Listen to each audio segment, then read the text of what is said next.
I just hit that. I hit the thing and it just... Hi guys, we're back. This is week 3 of the WLA build. You can see we got most of it.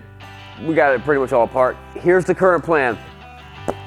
We have a lot of unknowns right now. A lot of stuff we don't know whether we can actually clean it up and fix it or whether we got to replace it. Some of those unknowns are, you know, this thing, is there any Bondo inside the tank? This was welded shut, and this is actually your fuel on and off. So you're supposed to be able to pull this up when you get on the bike, and that means the fuel's on. Then you push it down and that turns it off. If it's welded shut, you can't really fix that. So this half the tank probably has to get replaced.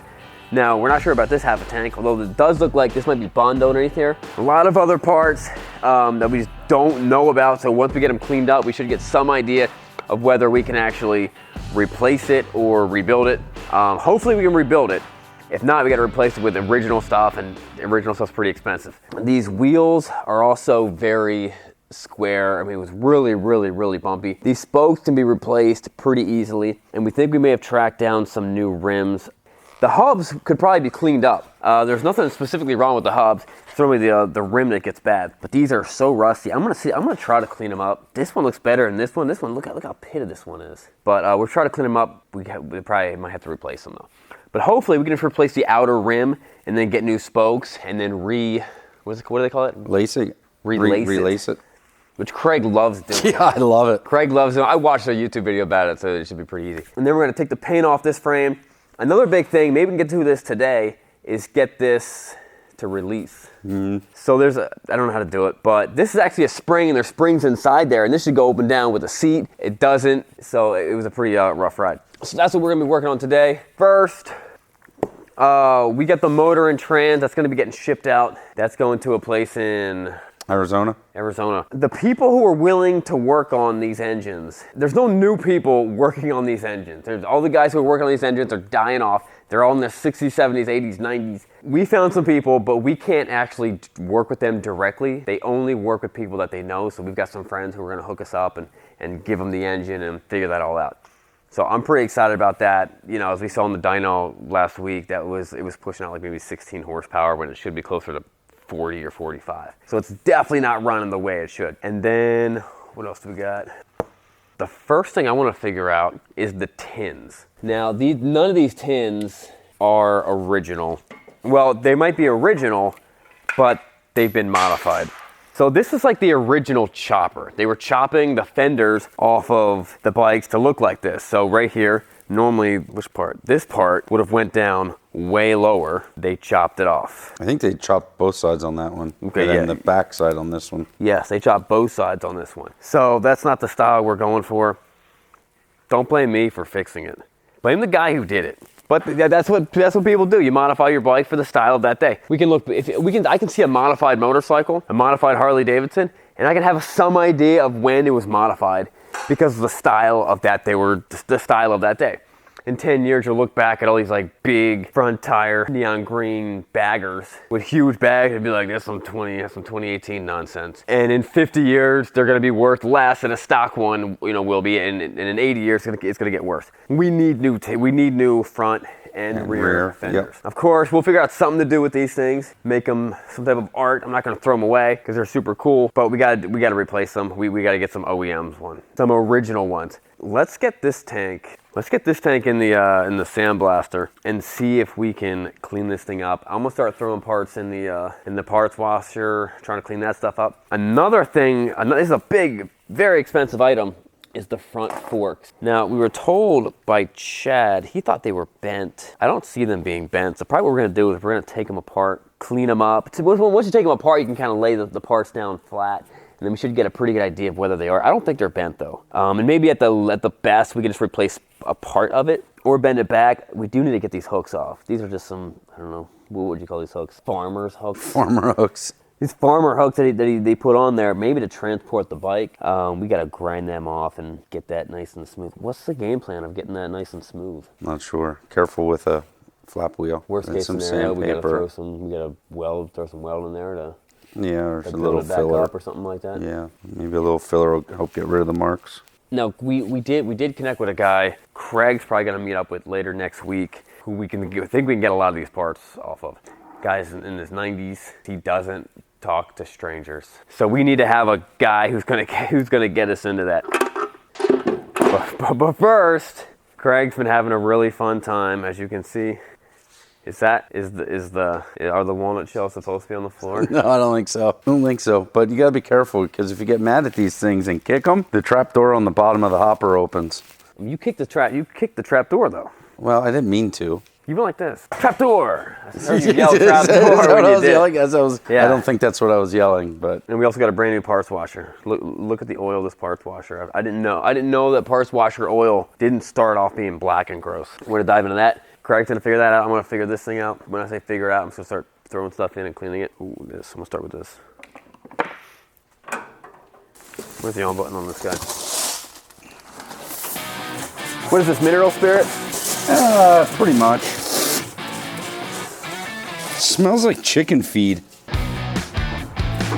This thing's pretty good looking under all this grime. Look at that.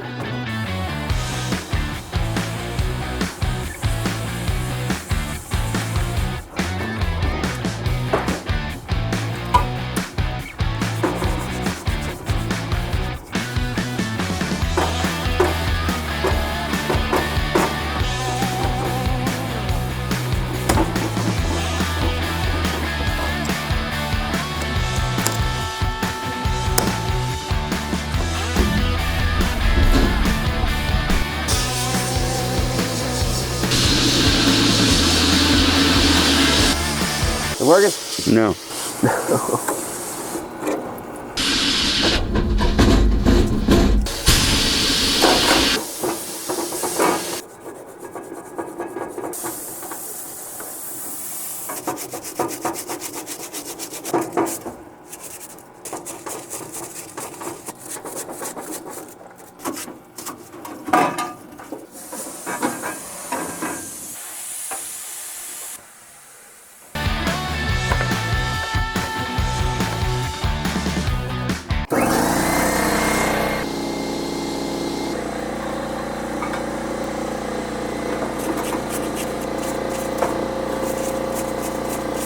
How's that working?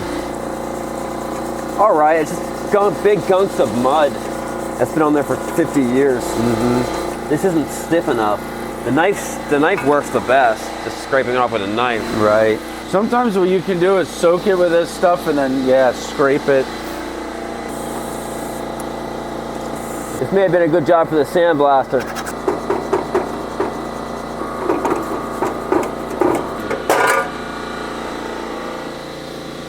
Nothing to see here, Dan.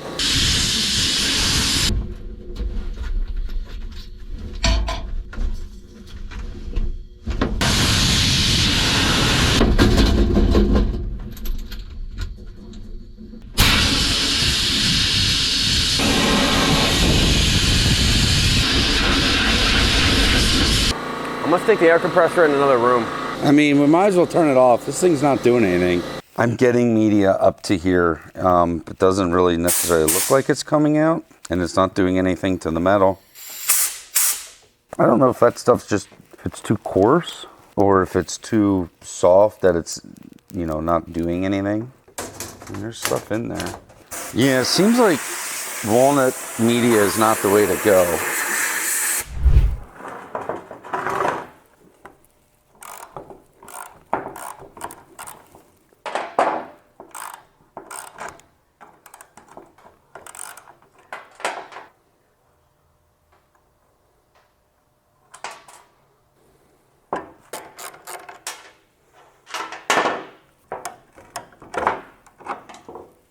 So this is kind of the phase of the game where you don't actually have to know exactly what you're doing.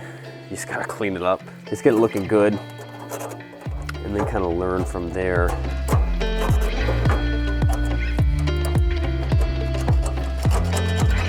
And you can see how much better this thing looks just when you take the dirt off. I didn't know whether it was chrome or whether it was just black. It was so disgusting looking. And you can see this is where the chrome is peeling off. Actually, a lot of what I'm scraping off is, some of it's dirt, but some of it's just paint. It looks like someone kind of spray canned this a long time ago, and a lot of it didn't hold.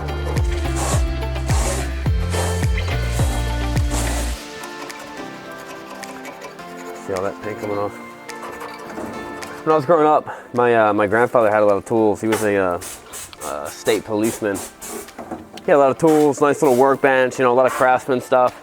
He was the type of guy that like he had a story for every tool that he had. You know, you find some wrench, hey, where'd you get this thing? And he's like, well, I was walking down the railroad tracks one day and I found this. Must be one of the railroad workers' wrenches, and that's why it's unique and has a super, you know, funny design on it. And when I started getting older and I started needing or wanting tools myself, you know, the question I had was like, I was like, Grandpa, you have like $100,000, some insane, whatever it was, some insane amount of money in tools. If I were gonna buy all these tools, it cost me a lot of money. How do I get there? And he had a pretty simple answer for me. He said, don't buy a tool until you need it, but always have money so that you can buy the tool when you need it. And that's what I did for a long time. Now, this was before YouTube, so I got a better idea. I got a little better answer for you. Start a YouTube channel, get enough subscribers, and then ask for tool companies to give them to you for free. That might be a better idea. My grandfather's method also works pretty good. There you go. What you don't need to do is take out a loan to buy tools. Man, this thing's looking better.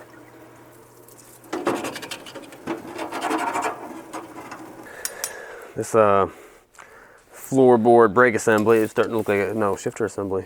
No, brake assembly. I don't know what this is. It's starting to look like a real boy though. Someday Craig will become a real boy. Someday.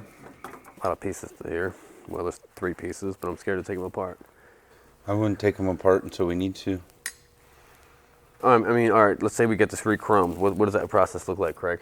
Just send it out to the chrome company, and they dip it and then remove the old stuff, and then clean it and then re-dip it.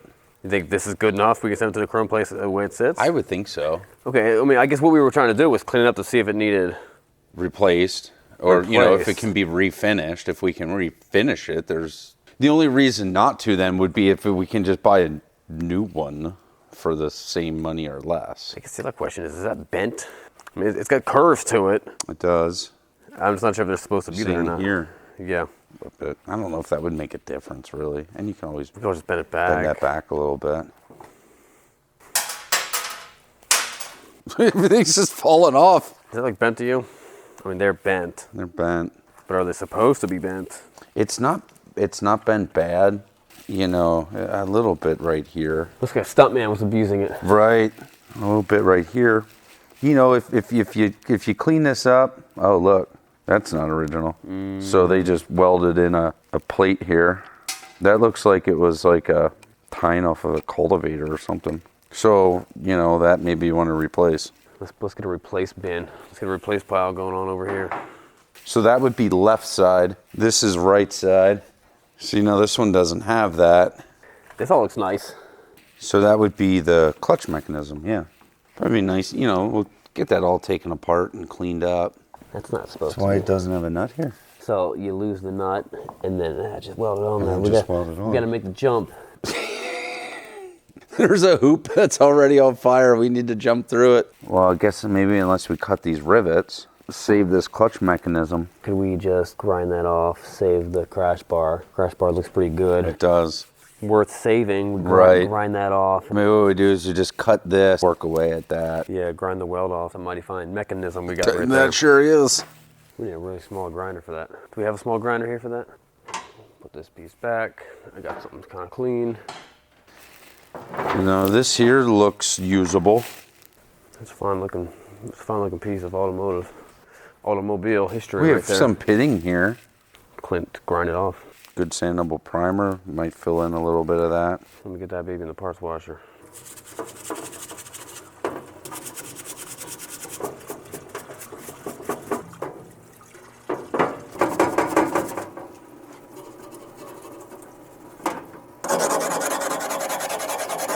It's funny how you'll see stuff in the book that it'll be like from 1948 to 1984 or something like that. And then another part will be like 1946 to 48. Like it only fit 2 years, but another one, like the other part fits 40 years. Very strange. Fine looking piece right there.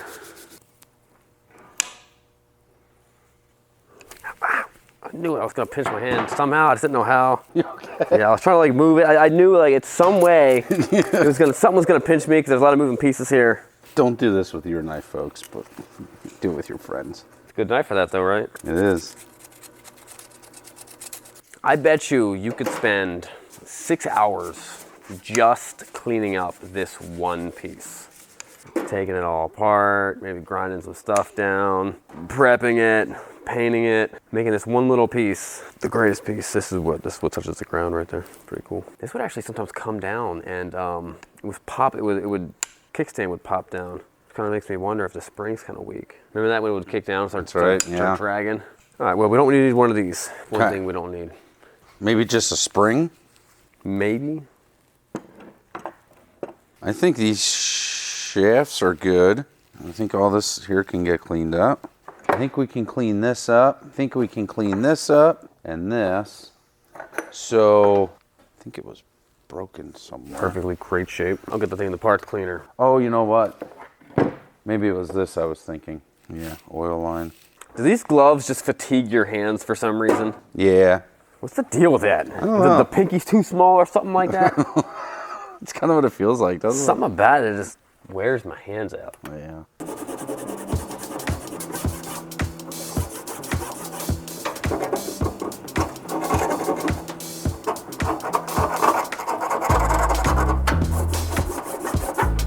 Look how good that's gonna look. Yo, Craig, you know what we need? Craig, we need work doubles. Oh, so they just work while we do other stuff? No, like we start it. Uh-huh. And then some other hands come in here. Uh-huh. And they spend like 3 hours cleaning this up. I like it. You know, it might be a good idea. Let this thing soak in here for a while. Yeah, that wouldn't hurt. Until the work double comes. Until it's just me here next week. Until it's Craig. Craig, how's that Speedo cable doing? Work double. I like this part of it. It's like shopping. As long as I know what I'm supposed to be shopping for, I enjoy it. Just go down to your neighborhood Harley dealer, pick up your 45 parts. Where did he put that Speedo cable? He stuck it down in the deal. I don't feel like we have a lot of parts that we can reuse. Like 45 parts. Let's see what we got. I don't think this company does. Oh, WLA 10. They don't have a phone number. I can write them a letter. Oh, wait, here we go. Had to work for that one.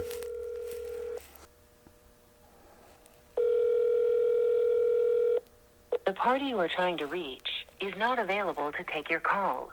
I should just pull this off. Clean this up a little bit to send it. That's the oil line that oils the chain. Now they will clean all this stuff up. This is all going to get dipped and soaked and cleaned up and redone, and they'll make it look any way we want it to look. But still, it's not nice to send it out all dirty and ugly looking. Oh, I think it's chrome or metal. Yeah. It's not just dirt colored. There's more to it than dirt. Look at that. Hey guys, just to remind you, we know we're not professional restorers, so there's probably a lot of you guys who are watching who do know more than we do about this stuff. Comment below. You know what I mean? If there is a tip or a trick that you can give us to help us out, we would appreciate it. We're just trying to do, you know, you gotta start somewhere. What are you doing? What are you doing here? I was cleaning it up. Cleaning it up so it's not so ugly when it gets sent out. Pretty ugly. And get the big pieces off. Do we rebuild this bicycle pedal? I think so. I mean, this has got to be pretty similar to an actual bicycle pedal, right? Probably. It's so thick. Oh, look how nasty that is. You know what? Let's put it in the parts washer and see what happens.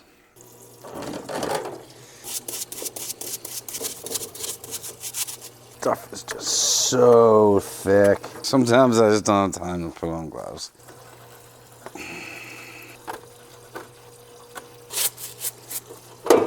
Well, I'm almost thinking we let the rest of this soak, put it down in there, and I think we just let that soak. Right, Dan? Yeah, that's good. You like that? Let's see what happens. Maybe we'll come in on Monday and it'll be like gone. Like it'll be acid, it'll just like eat it. Whatever was under the fluid will just be dissolved. Some Breaking Bad stuff right there, man.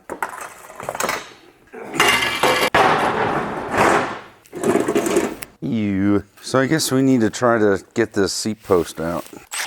What are the chances? Oh, I like it.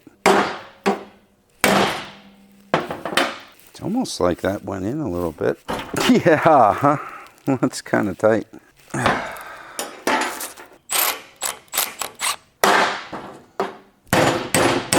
I think this is just a shaft, and then there's some springs here and some springs here, and it just has a threaded rod that comes out the bottom. Maybe I can find a picture. I know if the camera wasn't on me, I'd turn right to it. It's all your fault, Dan. Is that supposed to twist like that? Yeah. I don't think it's supposed to twist. Maybe it's not. I don't know. I'm just trying to do anything I can to make it looser. No, I think Chad had a special way of how to get that out. And he told us, he's like, you gotta do this, and then you do this, and you hit this thing, and then bam. He said something special. And then he showed us how it went. Hello. Hey, question for you. The seat post that's stuck in the frame on the 45, what's the best way to get that out? What's the trick, Chad? Chain the frame down to something, take an engine hoist and hook a little clevis through the hole and pull on it. It's probably just bent. There is a nut and a stud on the bottom of it. That thread should be essentially stationary, and then you tighten the nut up onto the bottom of it. I think that answers my question. Thanks, Chad. You heard him, Craig. We need to tie one side to your truck and the other side to my truck. Yep, that's exactly what I was thinking. The easiest thing would be is I just take it home tonight, chain it to my lift, and use my engine hoist. Do we want to tie it to the truck? We could tie it to that lift, move the Jeep out. So it's either bent or it just wasn't lubricated and it's stuck in there. Wait a second. You see that post right there? Mm-hmm. You see it's on the opposite end of that post? Oh, the winch. 12,000 pound winch. We got the tank straps. I think we all know what needs to be done here.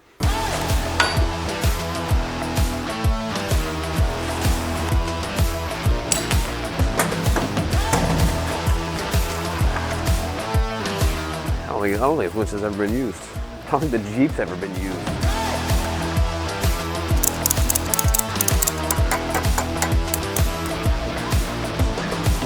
A big old nasty knot around that thing. Nasty.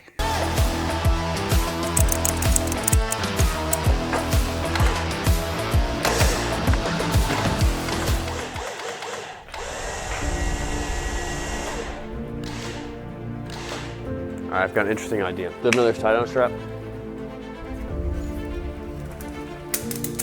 Another one loosely around the frame in case this one. Now that thing can't go that far. Mm-hmm.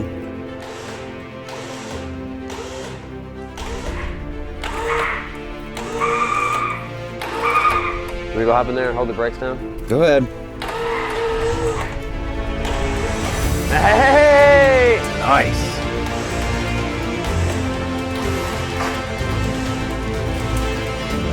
Perfect. Look at that, we're halfway done. Wow.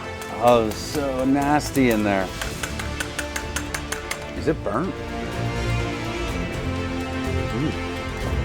It smells like old. We'll first compress the first one a little bit, then it goes, it's almost like a leaf spring type of system. You know, it goes from the first spring and the second one and the third one. I feel good about that. I'm glad we got that out. Yeah. That was that was the most rewarding thing I've done all day. 10-4 on that. That's a Texas size 10-4 there, buddy. You got the whole transmission in there? Uh-huh. Wow. We're just gonna let that thing soak for a bit. Wow.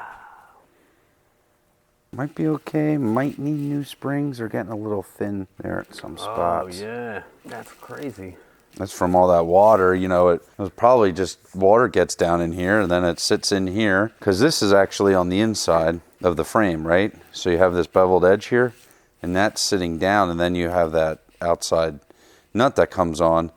So the water's just trapped here. You know what I mean? And then that just... But how did water get even in there? Oh, it just weeps its way down through here. You know, it's just a metal shaft with a bronze bushing on it. So yeah, over time it just wicks its way down. So that's cool. I'm feeling pretty good about that, Craig. Good. If you feel good, I feel good. When I feel bad, do you feel bad? Sometimes. Dan, hold this. Reach your hand out. Hold that. Tight, tight. You got this, Dan. job, Dan. Dan crushes it at life. We did it. You and me. You and Did me. it?